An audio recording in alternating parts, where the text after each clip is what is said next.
ধর্মী যারা, ধর্মীয় যারা, তারাও প্রশ্ন করে যে ভগবান রামচন্দ্র যিনি ছিলেন, ভগবান রামচন্দ্র তার স্ত্রীকে রাবণ হরণ করে নিয়ে গেছিল, তাহলে রাম যদি ভগবান হবে তাহলে রামের স্ত্রীকে হরণ করে রাবণ নিয়ে চলে গেল, রাম কিছু করতে পারে না? মা, তিনি তো জগতের শ্রেষ্ঠা। আপনি ভাবুন, আপনি যার যে জগতের শ্রেষ্ঠা, যিনি জগৎকে নখদর্পণ করে রেখেছে, তার স্ত্রীকে নিয়ে চলে গেল, সে জানে না? এটা কি ভাবার বিষয়? হাসির পাত্র না, হাসারই বিষয়। আমরা ভাবি, আমরা বলি যে রাবণ কেমন ভগবান, যার স্ত্রীকে নিয়ে চলে গেল সে ব্যক্তিই জানে না তার স্ত্রীকে হরণ করলো? বলে ভগবান সব জানত। এবং যে সীতাকে হরণ করিয়েছিল মা, সে সীতা কোন সীতা ছিল? আসল না নকল সীতা ছিল? দেখি মায়েরা বলুন তো, কোন সীতা ছিল? নকল সীতা। নকলের সীতা যদি হবে তাহলে আসল সীতা গেল কোথায়?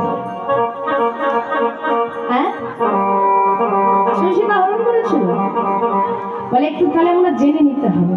হরি বল। তো এই যে হরণ করেছিল, আমরা অনেকেই ভাবি রাবণ যে সীতাকে হরণ করেছিল মা রূপের জন্য, তাই না?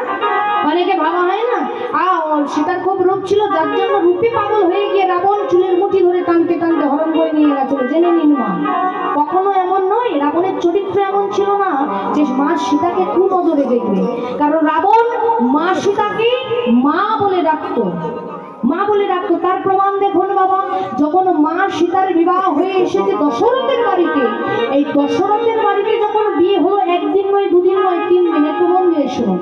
3 দিন যখন কেটে গেল, দশরথ মনে মনে চিন্তা করছে, আমার বাড়ির বউ আমার বাড়িতে এলো, আর আমার বাড়িতে এসে সে না খেয়ে আছে 3 দিন ভর, জলস্পর্শ করেনি, তা আমি তো একবার বাবা হয়ে জিজ্ঞাসা করতেই পারি যে কেন তুমি খাওনি।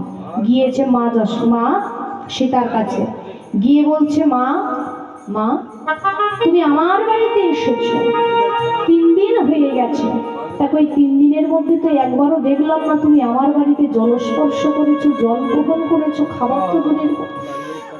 ভাবো তো মা, আহা, এখানে কত শিক্ষা নেই। আমরা কত পাপ করছি জেনে অজেনে। আমরা ভাবছি দুটো বাতাসা, দুটো নকুনদানা দিয়ে দিলাম, ভগবান সেবা করে দিল, কিন্তু ভগবান তো সেবা করবে না মা যতক্ষণ আপনি শুদ্ধি হবেন। তার প্রমাণ দেখুন, দশরথ বলছে তুমি আমার বাড়িতে জলস্পর্শ করলে না কেন? সেই সময় মা সীতা বলেছে, বাবা তুমি ভুলে গেছো সেই দিনের কথা, তুমি ভুলে গেছো সেই দিনের কথা। কোন দিন? যেদিন তুমি অন্ধমনের ছেলে সিন্ধুকে বধ করেছিলে হরিণী ভেবে, আর সেই দিন যে তুমি বধ করলে, যে অপরাধ তুমি করলে, যে পাপ তুমি ওই হাতে করলে, তুমি ভাবলে কি করে পিতা আমি তোমার বাড়িতে জলস্পর্শ করবো? আমি তো জলস্পর্শ করবো না, আমি তো খাবো না, যতক্ষণ না তুমি তোমার ওই পাপ কর্ম মোচন না করবে। সেদিন দশরথ বলেছিল হাত জোর করে মায়ের সামনে যে মা তুমি বলো কি করলেই অপরাধ খণ্ডন হবে।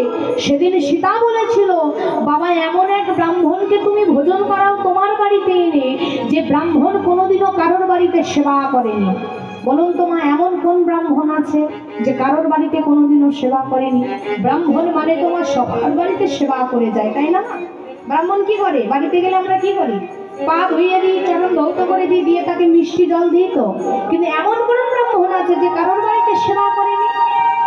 সে ছিল রাবণ রাজা, যে কারোর বাড়িতে কোনোদিনও জলস্পর্শ করেনি। রাবণ রাজাকে চিঠি দিল কে? দশরথ। সেই চিঠি রাবণ রাজা পড়ে মনে আনন্দ খুশি হয়ে, যেই না বাবা মা সীতার ওই দশরথের বাড়িতে এসেছে, রাজাকে প্রণাম করেছে হাত ধরে, বলে উঠলো মা কোথায়? সর্বাগ্যে মায়ের খোঁজ বলে। তাহলে এখানে সীতা বললো না, কিন্তু বললো কি মা কোথায়? তাড়াতাড়ি করে দশরথ বলে উঠলো, দেখো বারান্দার মধ্যে দাঁড়িয়ে আছে। যেই না মা দেখেছে সীতা দাঁড়িয়ে আছে, ছুটে গিয়ে আমার রাবণ মা সীতার চরণ তলে পড়েছে। মা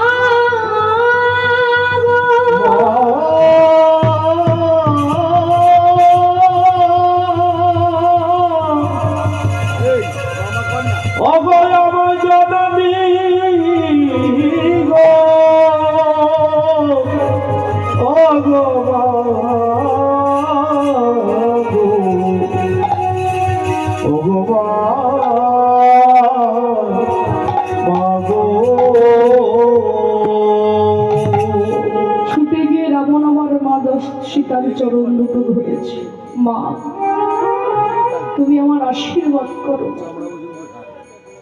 মা সীতা রাবণের মাথায় হাত রেখে বলল, বলো তুমি কি চাও? আমি একটাই বস্তু চাই, কি? তোমার স্বামীকে আমি দর্শন করতে যাই, আমার প্রভু রামচন্দ্র। দেখুন, অনেকে জানি এখানে কি রাবণ উপরে উপরে রাম বিদ্বেষী, তাই না? মানে রামকে দেখতে পারে না, কিন্তু অন্তরে তার রাম ভক্ত ছিল, রামের প্রতি ভালোবাসা ছিল। লোক দেখানো এটা কেন? জগদীপকে শিক্ষা দেওয়ার জন্য রামচন্দ্র এটা করেছিল।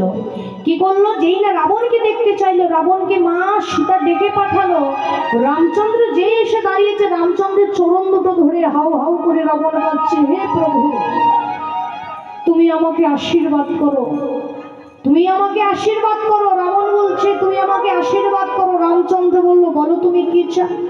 তখন বলেছিল রাবণ যে, প্রভু আশীর্বাদ করো, আমি যেন তোমার হাতে মরতে পারি। তাহলে রাবণ কি বললো? আমি তোমার হাতে যেন মরতে পারি। রাম বলে উঠল, রাবণ আমি তোমার আশীর্বাদ করলাম, তোমার আমার হাতেই মৃত্যু হবে, তবে আমার কথা মতো কিছু কাজ তোমায় করতে হবে। কি কাজ? না, যখন 14 বছরের জন্য আমি বনবাস চলে যাব, তোমাকে তোমার মা সীতাকে 11 মাসের জন্য হরণ করে তোমার কাছে রেখে দেবে, তবে কোনো যেন অসুবিধা মায়ের না হয়। তা মা যে হরণ করেছিল 11 মাসের জন্য, করেছিল কোন সীতাকে? নকল সীতাকে। আর আসল সীতাকে রেখে দিয়েছিল রাবণ কোথায়? না, রাবণ রাখেনি, ভগবান রামচন্দ্র রেখেছিল সূর্যদেবের কাছে। কারণটা কি জানেন মা? রাবণ কেন? রাবণের 14 গোষ্ঠী আসলে ওর আসল সীতার লোম স্পর্শ করতে পারত না রাবণ। যদি স্পর্শ করতো তাহলে ওখানেই বাবা রাবণ ধ্বংস হয়ে যেত। যার জন্য যুদ্ধ করাবার জন্য, ভক্তের মনের বাসনা পূর্ণ করবার জন্য নকল সীতাকে হরণ করালো, আর যুদ্ধের সূচনা হয়ে গেল। আর সেই যুদ্ধের সূচনা থেকেই রাবণের মৃত্যু হয়ে গেল রামচন্দ্রের হাতে। আমরা যেটা দেখি বাবা বাইরে, সেটা নাও হতে পারে বাবা। তা মনের মধ্যে যদি তুমি ময়লা নিয়ে থাকো, মনের মধ্যে